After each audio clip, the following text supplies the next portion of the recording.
My name is Lisa Unander. I'm the Director of Education here at the museum. This is the last event that we have in our Summer Thursday series. We're still hanging on to a little bit of summer, so I don't know, did anyone come to any of our other events? We did a film screening of The Chisels Are Calling of John Monteleone. See some familiar faces, excellent. We had some other outdoor music with School of Rock here. We've been doing lots of different music-related things all summer. So thank you so much for either coming back or coming for your first time. Is this anybody's first time seeing this exhibition? Yes. Okay, so a few people seeing it for the first time. It looks like many return visitors, which we love. It is still on view for just about a month more. So if there's any friends out there that were planning to see it and never got a chance to, now is the moment. I want to thank our sponsors for allowing us to do these 4 Summer Thursdays free to the public, as we've been able to offer.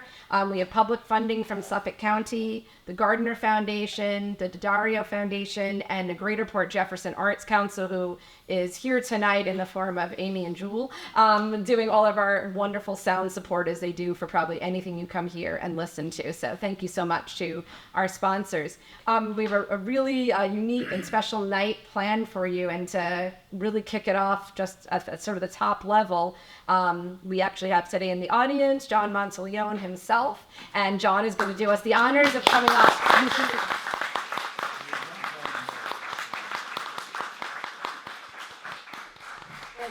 you. Wow, nice audience. Welcome to my world. You kind of get the idea of what I've been doing for the last 60 years or so. But it's a great pleasure to be here, to have you experience this event. Some of this will take you back to the 1930s, give or take, for some pretty obvious reasons. The acoustic art shop guitar, which you will see played tonight by two of, I think, one of the finest musicians there are, to give you an idea of what this is about.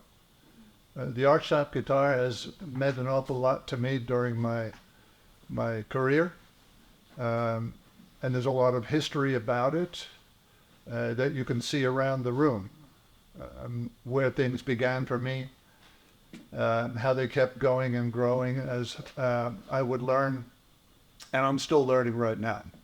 That never stops.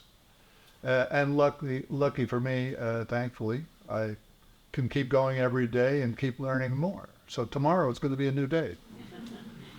I first met Jonathan Stout and Erik McIntyre last year. They came to my shop, and they spent the day playing with all the toys in the shop. And we had a great time. But I knew right then and there that these two guys would be the best to represent what I hope you get to hear tonight and experience, something that goes back, that predates the pickup guitar, really, which came along at the end of this era. And we'll get a little taste of that tonight, I think. They will explain pretty much what the tunes are about, how they came about. What we're trying to do is give you an idea of where these instruments came from and developed the way they did historically. And the music that came along with it was quite exceptional. I won't go into the whole history of it here. I'll let you make better use of the time by listening to them and not me. I always said my instruments had to sing for their supper, and tonight they're going to do that. And they always spoke better for me than I speak for them. So I'll leave you with that, and I'll introduce to you Jonathan and Erik. Thank you so much, John. All right.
hello and welcome. Thank you so much for joining us. No matter how much fun you have, we're having more fun. So just bear that in mind. My sincere apologies. You can't possibly be having as much fun as we are because we get to play with all the wonderful toys. My name is Jonathan Stout. This is my good friend Erik McIntyre. Hello. You can think of us as the Penn and Teller of vintage jazz guitars, except he does actually talk and we're not magic. So that was a little beautiful tune called On the Sunny Side of the Street. And we're so excited to be playing through some of the history of the archtop guitar. It's something that is really important to both of us, and we love the thing that makes the archtop guitar special and different, unlike almost every other acoustic guitar on the planet, which you just find everywhere. And we love what it does and its history. So we're just thrilled. We're going to play another tune for you. By the way, Erik is playing a, what year? 1920, I believe. I got to double check, but 1920 or 21. A 1920 or 21 Gibson L4, which was sort of the forerunner to this guitar, which is a 1932 Gibson L5. And there's a great example over there of an even earlier one, but it was painted black because of the Depression. It was a very expensive instrument, and when they couldn't sell them, they realized, well, if we paint them black, we can charge less for them. And John's got one of the great L10s that was just painted, a painted black L5. But these are marvelous instruments. They were conceived as part of the mandolin family. You know, how we get there, let's come back to that on the next tune. I'm going to leave it up to my good friend Erik to decide what tune we're going to do next. Oh, okay. Well, how about a little bit of exactly like, no. How about Out of Nowhere? Out of Nowhere, a beautiful tune written by Johnny Green, who also wrote Body and Soul, and at least something else on top of that. Okay. Is this microphone on? Yeah, there you go. Test, test. Hello. Oh, I just wanted to ask, does anyone know where Gibson guitars are made? They were made in Kalamazoo. Well, right, where they originated. Yes, Kalamazoo. I just need to give a shout out to Michigan because that's where I came from. All right, we'll talk more later, okay? Out of Nowhere. Yeah.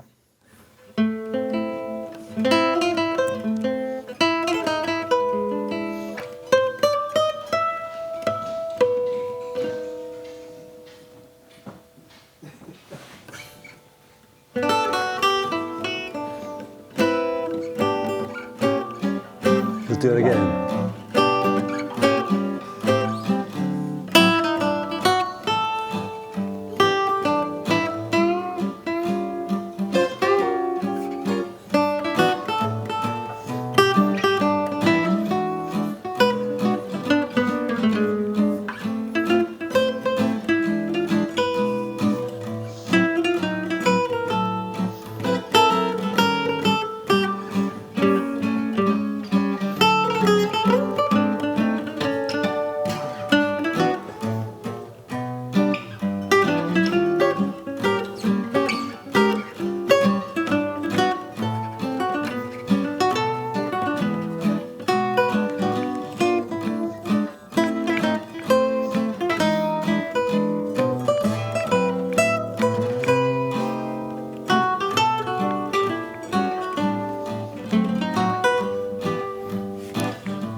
Well, this is where the story of the archtop guitar really starts. And I'm an amateur guitar historian, so I just want to take the time now to say that everything I'm about to tell you is we're going to hold harmless the Long Island Museum, John Monteleone, Erik McIntyre, and anyone involved in this. This is my understanding of things, so please feel free to disabuse me of any notions that I may have misremembered.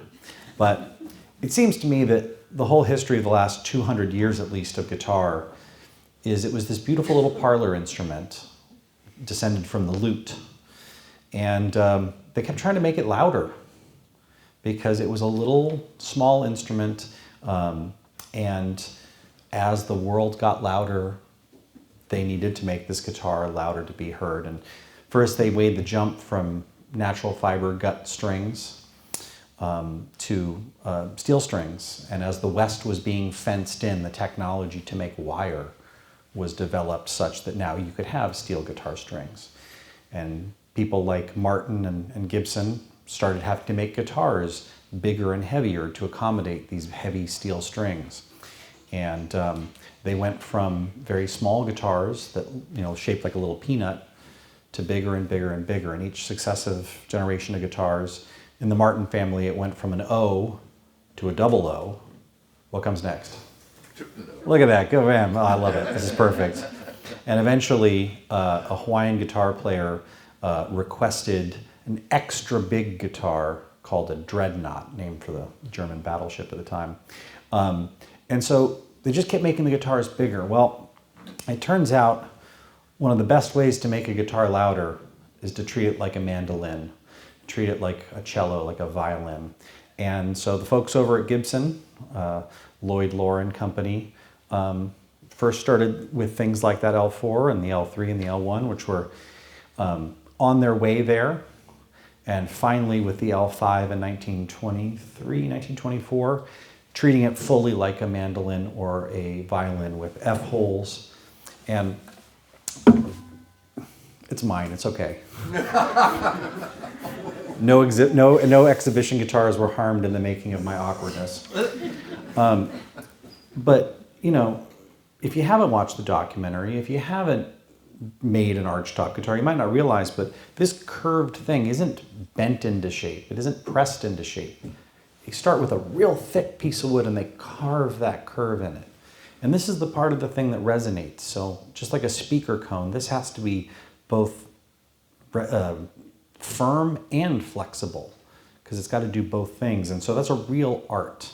And our very special guest and reason we're all here is one of the best people to ever do it. But they realized making it like this could make it louder and be heard. Now, these guitars often might not have the sustain Jonathan, of a flat top. Can I chime in? Oh yeah, oh my gosh. Okay. We've awoken the giant. Sorry, hello. By the way, we have a very meticulously planned script that we've crafted, and this is all part of the show. Well, just one thing I wanted to mention, for folks who are not already nerds about archtop guitars, apparently there are people that fit into that category. One of the big things that makes a difference with the archtop guitar is the bridge. So, as you can see, this little thing, this is actually, it's held on by the strings. Whoops. Okay. See, it's also his 2 guitar. points. 2 points No. for awkwardness. All right. This is my guitar, by the way. Anyway, so this bridge here is actually held on by the strings, and that's what gets the top moving. Like John was saying about the flexible but like solid top.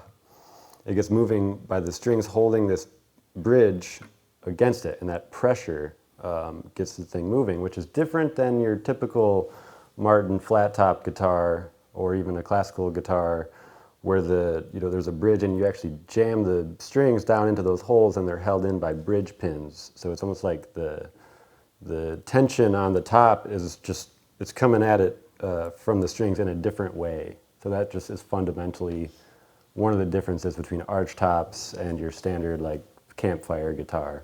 Yeah. And that's all. Carry on, that Jonathan. change in sound allowed these things to project to the back of the room. And I just was at a thing 2 weeks ago and met a YouTube guitar person that I really admire, and he'd never really seen one of these things. And I just put it in his hands. I was like, here, check this out. And the first thing he said was how directional it is. These things are like a ray gun. They just shoot right that way. And it's sort of funny that that's one of their particular things, but they were just made to cut through a band and get to the back of the room before amplification. And like I mentioned, our guest of honor is one of the finest people to ever wield a chisel and make one of these things. And I think maybe the thing we ought to do next is play another song and play on the first two of John's guitars that are sitting there. And that's John's first Eclipse archtop guitar and his latest. So the kind of bookends of his career so far, ... So let's grab those guitars. Okay. Do you have a preference? Yeah, I want that one. Done. All right. You want to do I Can't Believe That You're in Love With Me? Sure. That's great. All right. All right. So these are John's first and John's latest archtop guitars. And that's the early one. Wow. When we that's the fun part. We neglected to have a team of roadies just tune all our guitars for us all the time. I'll put that in the rider next time. Oh yeah, I do that.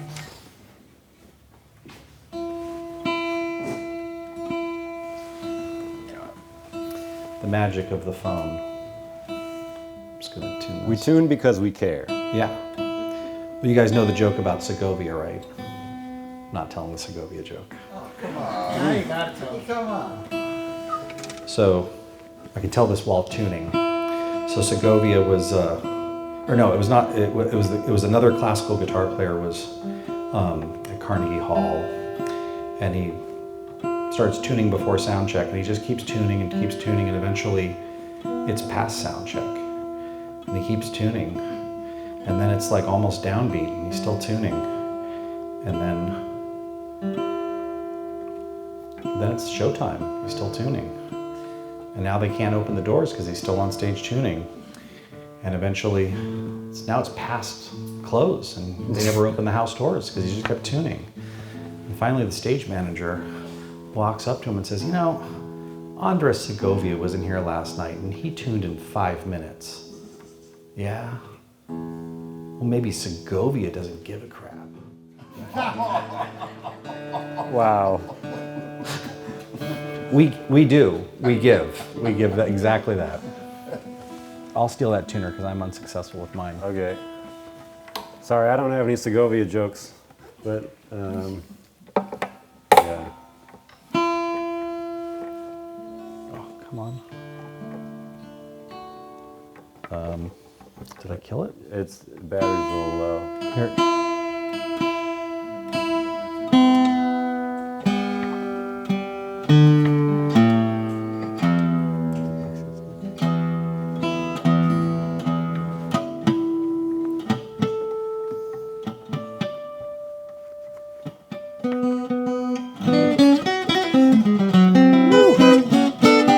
Hey John, you make a pretty good guitar. Just gonna, Pretty good. Pretty good. you know, pretty good. I'm not sure if this entire exhibit doesn't already give you that impression, but just in case you were wondering. It was factory tuned. Factory tuned, yes. Would you noodle over the first 8 and then I'll take it in? What are we playing? I Can't Believe That You're in Love With Me, starting on an E flat. 'Cause we're in Okay. the key of B flat. Right. E flat, E minor, around. So what did you say? I'm noodling over Yeah, there? noodle over the first 8, and Okay. then I'll take it. Okay. 1, 2, 1, 2, 3.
choice next, my friend.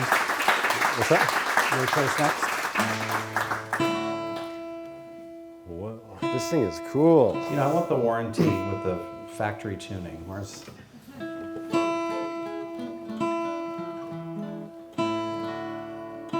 kind of want to play April Kisses on this thing. You know what? I think that's a perfect idea. So, this archtop guitar thing just happens to coincide perfectly with the dawn of the jazz age. And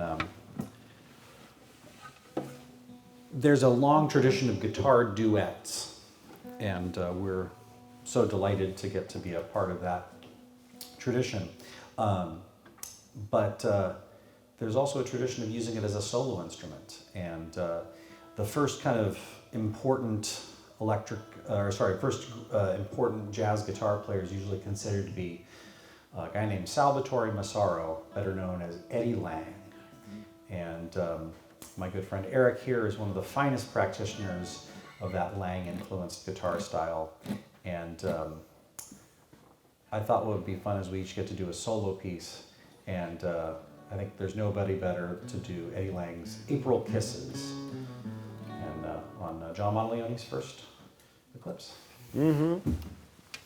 This is a treat. I mean, I haven't played April Kisses on this guitar yet, so who knows where it will take me. But yeah, I got to say, Eddie Lang has been a big influence on so many guitar players, and just the role of guitar in general in popular music. And he came around at a time when recording technology improved, and you could hear quieter instruments more clearly and quieter singers. So he worked a lot with Bing Crosby. They were buds. Eddie Lang unfortunately died pretty young. I think he was 30 years old, and left behind a huge legacy. Tonsillitis. So, yeah, he had his tonsils removed, and it was just like something went wrong. He lost a lot of blood and didn't make it. Which is just absurd. Like he is on so many recording sessions, and just the timing of his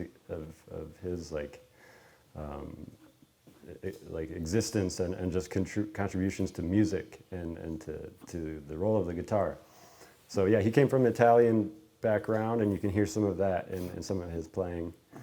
And so him and Gibson with the L5, like John's.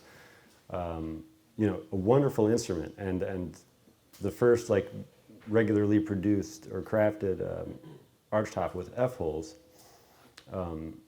that became associated with Eddie Lang as well, and that was his main instrument. And yeah, but he played a few instruments. He also played an L4, much like the one that I have here, so his is a little later. So yeah, most pictures you'll find of Eddie Lang, though, he'll be playing an L5 from late 20s. Anywho, I'm gonna give this a try. April Kisses. This is his kind of his showpiece, a nice old waltz that I've now have heard from two people. Reminds them of the theme song from The Third Man.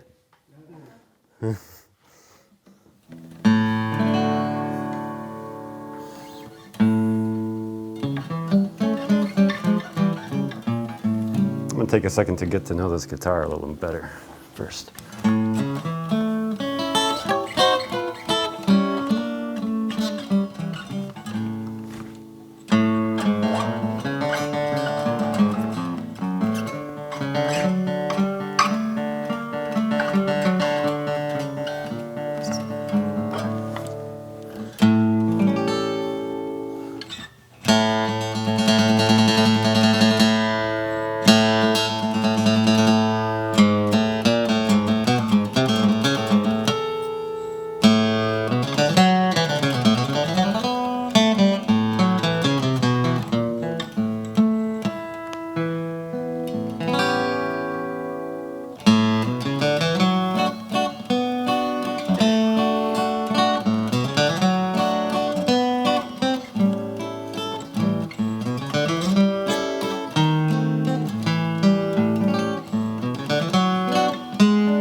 right, I'll try. What'd you think, Jonathan? If there's anybody better doing Eddie Lang, I don't know. Man, extraordinary. Shall I do one? I wasn't asking about my performance. I asked you what you want to play. Oh, what do I want to play? But you flatter me too much. Oh, it's your fault. I think I'm going to do a solo number, Oh, sure. and we'll do that on this newest of the Eclipses. I will try again to steal that tuner. Okay. See, what's funny is the tuner that I use is actually screwed in to the tuner. It's down there. Aha. So I can't take it off my guitar and use it. And amusingly, of all the luck. All right. You want my tuner? Yeah, why not? Look at that. I was trying to do the strobe tuner app on my phone, and it's too accurate for fun.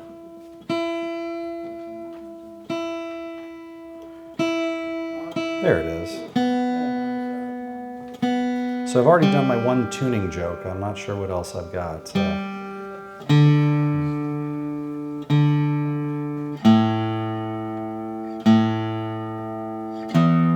There we go. That sounds lovely. Would you like to take this back? Thank you ever so much. Anytime. So, I was doing a gig recently, and I was reminded of this song, and it's a song that I think everybody alive in this room was probably a kid and heard this song. And it's one of those tunes that I take for granted all the time, but I just happened to have the occasion to learn it, and it just, it was delightful. And I'm going to see if I can turn it into a little medley with another song that you probably remember from your childhood. So here we go.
When You Wish Upon a Star, and of course, If I Only Had a Brain, which is the same melody as If I Only Had a Heart.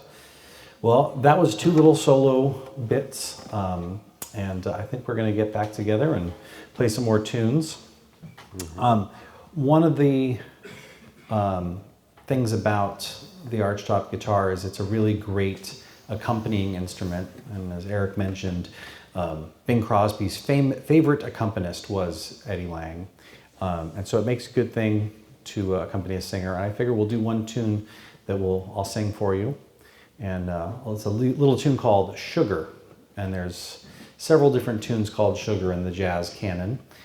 This one is subtitled That Sugar Baby of Mine, and it carries my favorite descriptive adjective to say to that person that you're sweet on. Ooh, she's granulated. Y'all fellas, if you ain't got one of those granulated girls yet, y'all don't know what you're missing. Are you sticking with that one? Yeah, I'll stick with this one, and Well, shoot. you can pick the guitar of your choice. Shoot, I like that one I was just playing. All right, we're going to do double eclipses again. All right, so I'll intro and then sing, and then go from there. Okay.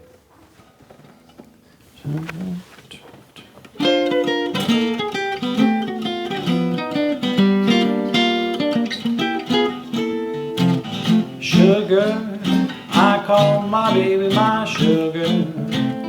I'm so sweet on my sugar. That sugar baby of mine, she's confectionery funny. She never asks for my money, 'cause all I can give her is honey that she can get anytime. I take a million trips to her lips if I were a bee, but then she's sweeter than any candy to me.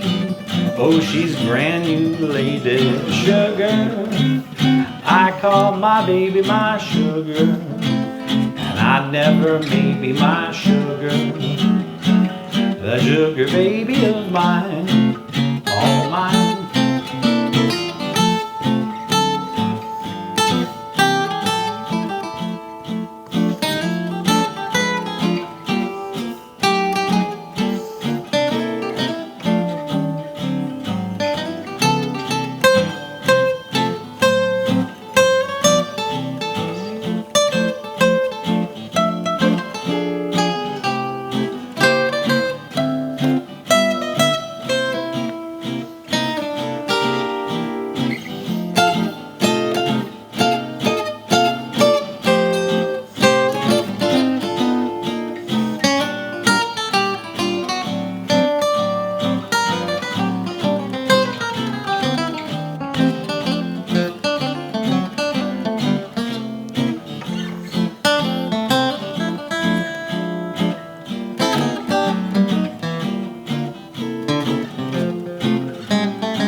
She's granulated.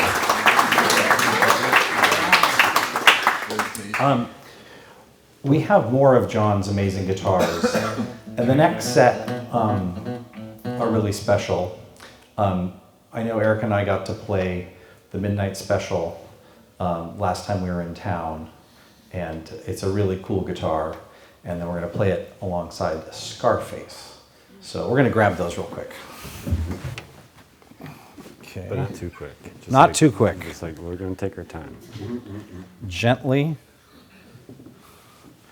Okay.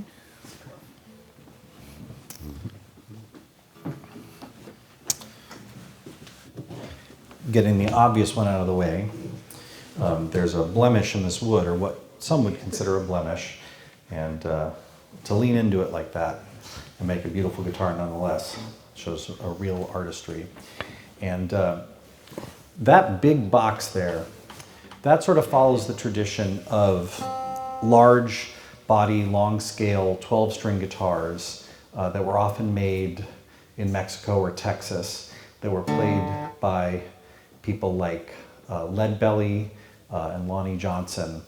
And usually those are often kind of junky guitars. They weren't like really, pieces of art in the same way that something like these are. So to have an art level guitar with that kind of cool long scale, so that's lower than a regular guitar. It's like you added 2 extra frets going the low end, and that's real fun. And a It's little real bit fun. intimidating, I must say. That's okay. I'll be intimidated for you. It's all good. So yeah, we're just gonna play some blues in honor of people like Leadbelly and Lonnie Johnson, and that tradition of these amazing 12-string baritone 12, not quite baritone, but down-tuned 12 strings. So here we go. All right. And yours C? Yep. All right. Well, no. Whatever key you want it to be in. Right, okay.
Well, that's something. That's something. You want to trade and do one? Oh, sure. Yeah. Be very careful. That thing's heavy. This is a big guitar, John. Large. Sorry. You have a lot of splaining to do. Yeah, we got to play this guitar when we first met John last summer, and it was just a hoot and a half. I mean, just to get to go to his workshop is like visiting Wonka's Chocolate Factory, and because we're guitar players, that means you actually get to swim in the chocolate river and not get sucked up by the machinery. So it's very lucky that I'm not Veruca Salt right now. Yeah, let's play another tune. Let's see. How about, of course my mind goes completely blank.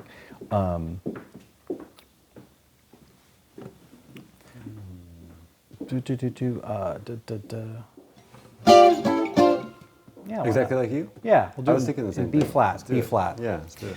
This is usually one that I kind of shred on like a regular guitar, and this is so massive. I'm hoping that I can keep all of the flashy bits up, but They came to see you sweat, Jonathan. mission So this is accomplished. great. All right.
Man,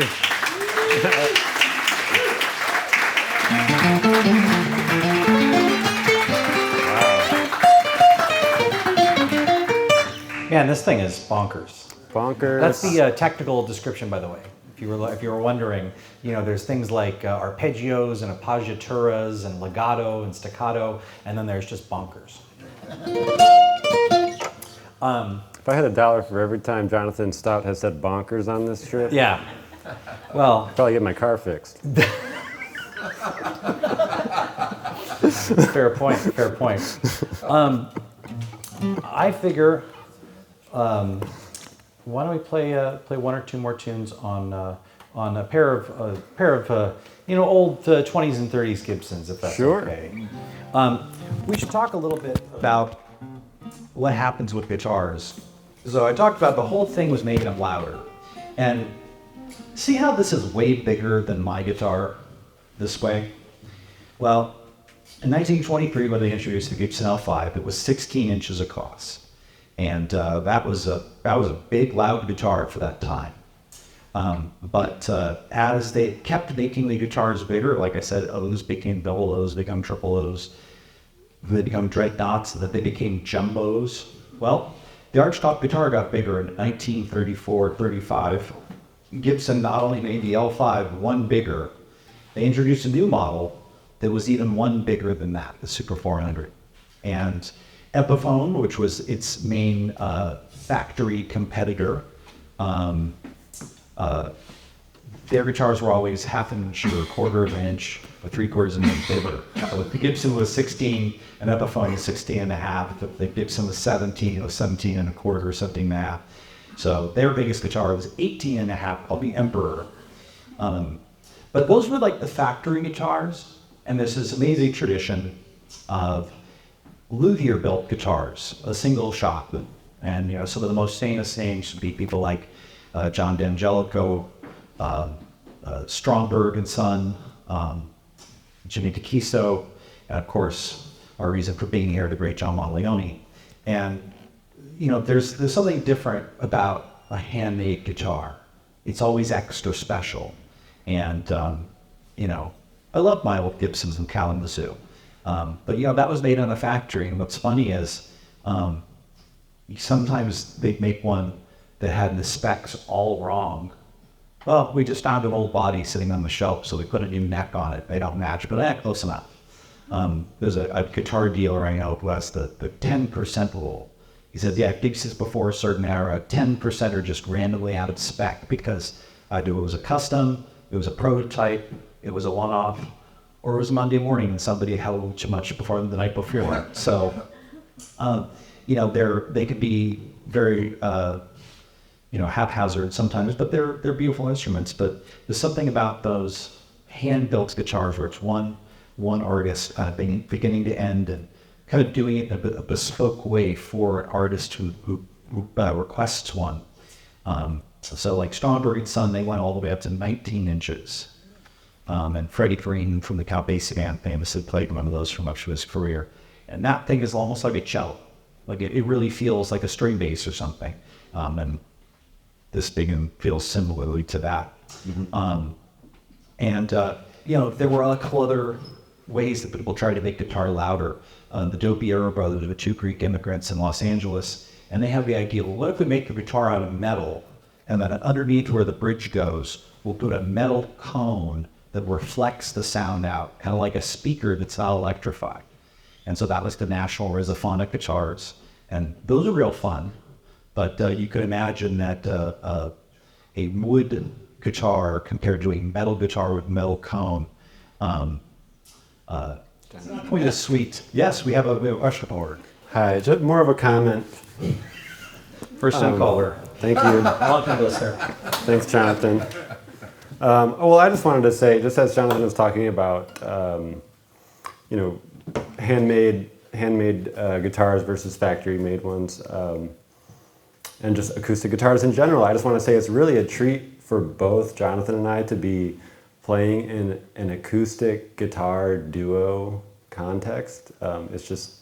it's really lovely because we both also play in groups where there's an upright bass and trumpets and maybe drum and clarinet, and which is lovely in its own right. But part of the reason there was this loudness thing for guitars, it's like the role of guitar back in the day was a rhythm instrument, like primarily, and it needed to be heard in these dance bands among all these other instruments and things, which is fun in its own right. But it's really lovely to get to sit, with two acoustic guitars and really be able to hear them. And that is like, as soon as I picked up one of these guitars, that was like, I just barely have to touch the thing, and it's just like, it sings, And so something that's a struggle with guitarists who are trying to like keep it acoustic and play with bands and stuff, it's like, we feel like we got to work so hard because we cannot hear ourselves a lot of the time because everything's amplified and trumpets are just loud anyway, and saxophones, and Who does that? Who Right. plays trumpet? Why would you do that? That's just, it's a weapon of musical mass destruction. But when guitar was coming on the scene, it was kind of like taking the place of the banjo.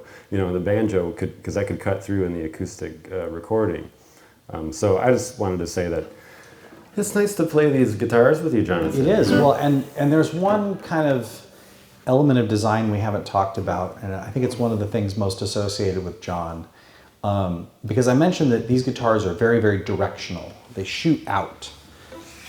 And one of the cruelest ironies of being a guitar player that plays these guitars is how they sound to you out front is not at all what they sound like from back here in the driver's seat. And one of John's signature developments is having sound ports on the side so that the guitar player can actually hear the damn thing. And it's so apparent when we go from playing our own guitars to playing John's just how much more I can hear the guitar already. And Feel it. You can feel it. yeah, you can feel it, and it's really a different experience. So that's one of the things that makes those guitars so special. And you have to do that very carefully because you start putting holes in a guitar. You can't be like Homer Simpson who just put speed holes in his race car. Like you have to do it on purpose, and because you're going to change the resonant frequency, and somebody with John's intellect, engineering ability, and ear has to really tune those properly, and that's what those are. Mm-hmm. So I figure we have time for like I'm going to say 2 more tunes. Okay. And then so we'll play one more on our guitars, and then we've got kind of a special surprise, or at least it was a very special surprise to me. What do you want to do? Okay. Louisiana Fairy Tale? Or you want to do something peppier? We don't have to do something that down tempo. Right. I don't want to make history. When somebody How about whispering? whispering. That's the Oh tune. no, we're let's gonna do when somebody thinks you're wonderful. When somebody. Okay, we're gonna do when somebody. What is it? This song is called "When Somebody Thinks You're Wonderful." And it's 5-1 on the bridge. Wait, what about "Whenever You're Lonesome, Telephone Me"? Okay, right. Then we'll do that one then. Okay, third time's a charm. And what does that one do again? This one is the 3. yeah, I got it. 3, yeah. This one is called "Whenever You're Lonesome, Just Telephone Me." And what does the bridge do again? It's not a bridge. It's like two halves. Oh, right. And it's like all me. Okay. Yeah, all right, cool. exactly. We're on the same page. We got there. Yeah. I just thought I'd like to play that because we played that earlier over at John's, and on a guitar that happened to be called Telephone. What was the name of that guitar? Telephone numbers. Telephone Numbers Yeah. was the name of this guitar, the nickname of this guitar.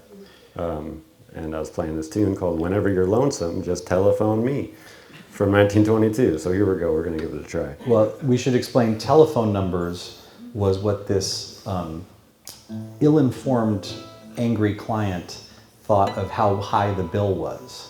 And if you ever read a 1-star Yelp review where you realize, oh no, that's the guy who's wrong.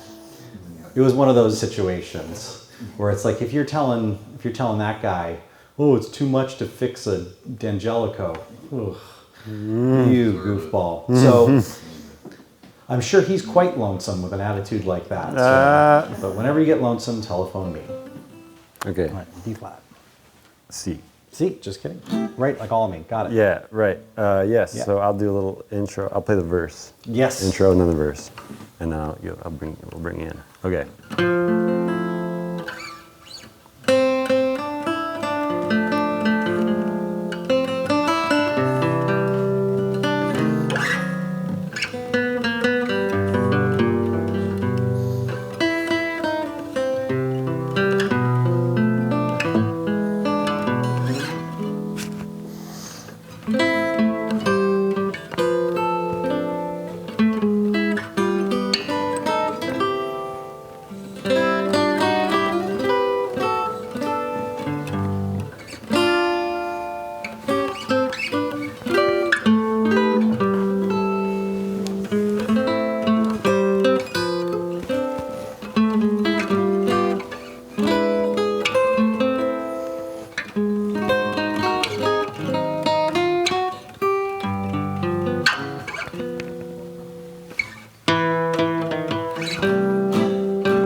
whatever guitar you want. Would you mind fetching me the Charlie? Oh, sure. So, okay. What if I play your guitar? You can play my guitar anytime you want, Eric. Okay. It's an extraordinary gift for us artists to get to play these instruments and to get to visit John and hang out with him and play these things, because they're just profound pieces of art and artistry. And I'm going to be honest, I was emotionally prepared for that because I knew this was coming. I've been mortified and just completely amazed that we get to be here. But I did know this was coming. But this last step in the evolution of the archtop guitar is the electric guitar. And, you know, when you want one louder, at a certain point, this is the next way you go. And I didn't want to play a bunch of it because the art of these acoustic archtops is really the jam. But you gotta know where somewhere the next thing that happens. But I wasn't prepared for this guitar to be here. Electric guitar was invented in the early 30s, you know, maybe 31, 32. And it was for Hawaiian guitars. Rickenbacker came out with their frying pan lap steel. And by 1935, they had made clip-on pickups you could put on an acoustic archtop guitar. And I think the best case for the first electric jazz solo is a Western swing player, Leon McAuliffe, with Bob Will's band in 1935. And he's playing stuff that sounds so contemporary it'd knock your socks off.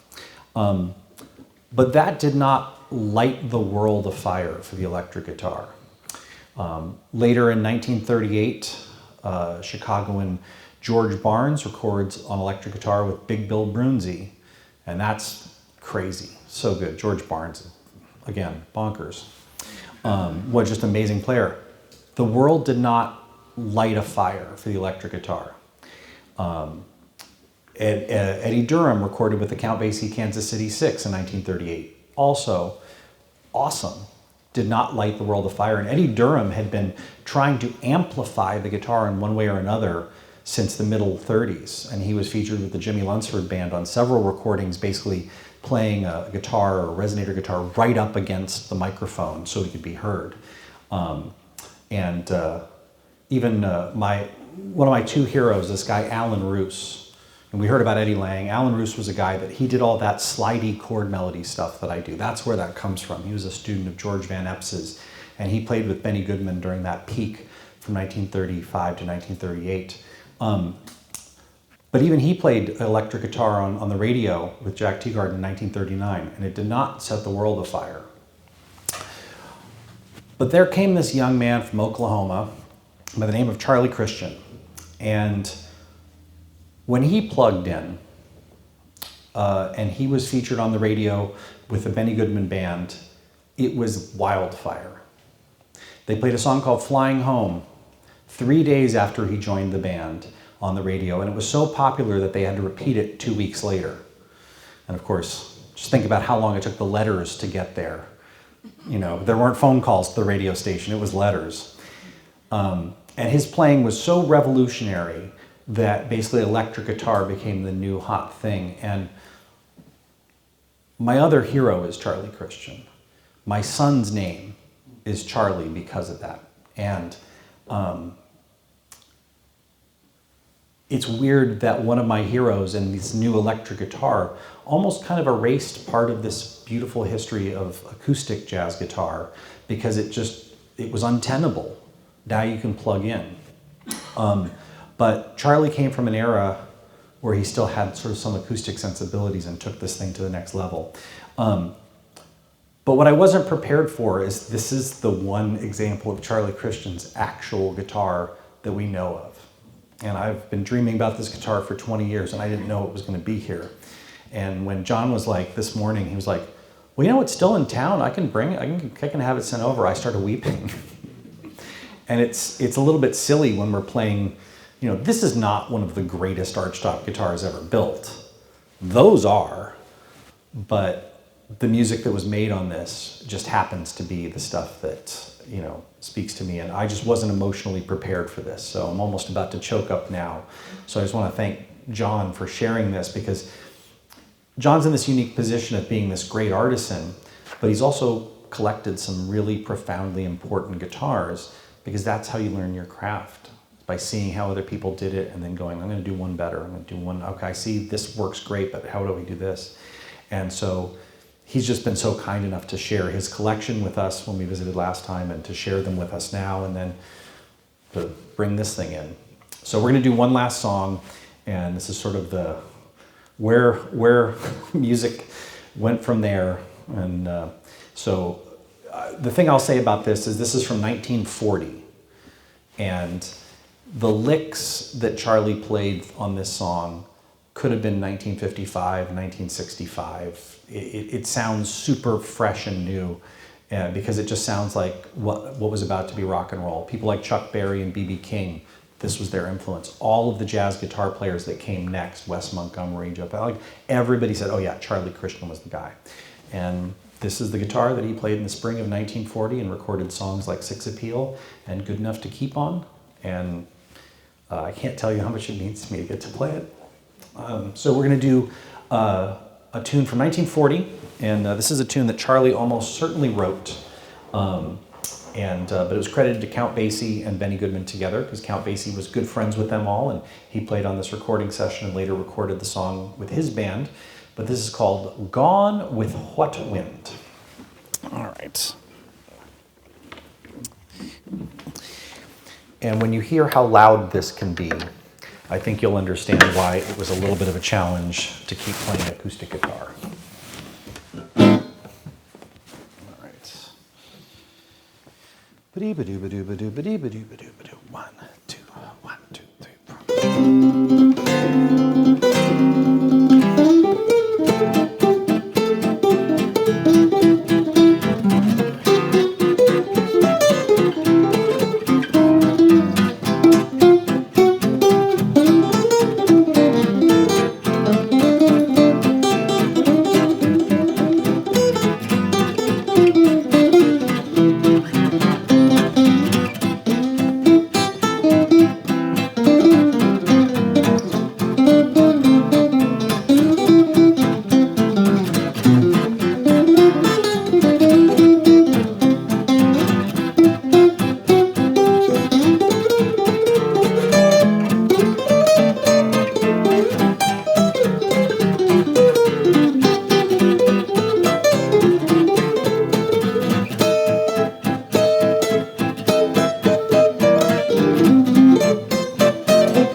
I can't tell you what a gift it's been to be here. My name is Jonathan Stout. This is Erik McIntyre.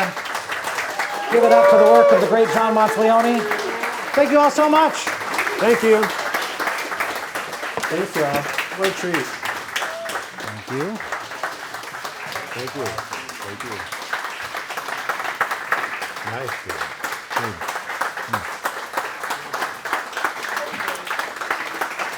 You know, you guys are doing this fascinating thing. Some of you have stood up and you're still clapping. And it sounds to me that you might want one more song. One more song. Vamos. Well, I thought that might happen. And I thought the best thing to do would be to go back to John's first eclipse and his latest eclipse, because that's the reason we're all here, celebrating the work of the great John Monteleone. And what better way to do it than with his first archtop guitar and one of his latest. So we're going to grab those real quick. All right. All right. Would you like the old one or the new one? Is this the old one? That's the old one, yeah. I like the old one. All right. Okay. My friend, for you, I'll give you the choice. Okay. I figure you just play electric, so. Yeah. That's what I'll play better. All good. Okay. Back home in Indiana? We have a request for Back Home Again in Indiana. Okay. I mean, look, buddy, if you build these guitars, you can make the requests, okay? Oh, he did, right. By the way, I like the speed holes. This is good. Yeah, exactly. All right. All right, well, we might have to do All right. two, because we'll do one short one when we're done. Because we can't rev you all up like horses and with Back Home Again in Indiana, but we'll do that. All right. How about? Are you comfortable with the melody, or I can do it? On Indiana? Yeah. You should do that. All right, great. Would you noodle over like the last 8 bars, starting on like F to A7 to What key are we in? F? Okay. Yeah. Yeah. All right. When the maker requests it, you do what he says. The maker. I feel like C-3PO. Okay.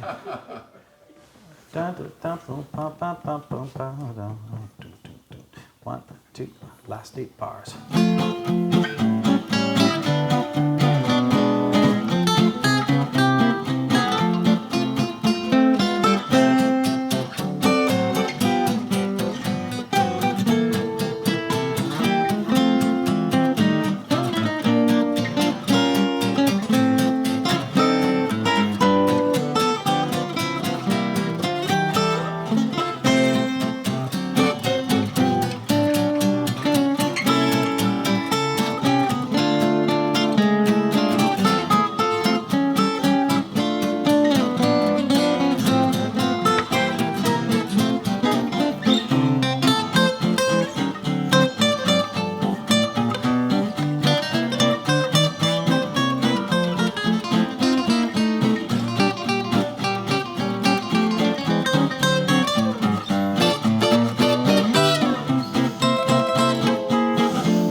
We should do one chorus or something quick.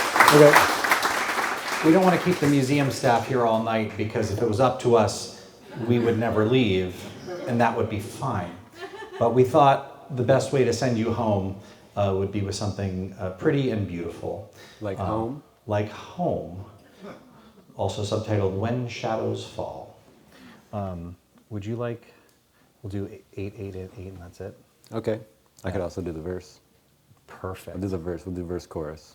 Verse, and then do you want me to do the A's, and then you take the B, and then does that add up? Sure. Okay. Yeah. All right. There we go. Home, When Shadows Fall. There's a great Louis Armstrong recording. So many people have recorded this. Anyway, here it is.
right. Thank you so much. Thank you, Long Island Museum, for having Thank you, us. thank you. Thank you to the great John Monteleone.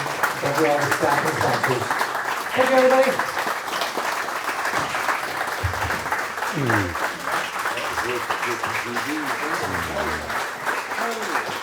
Oh.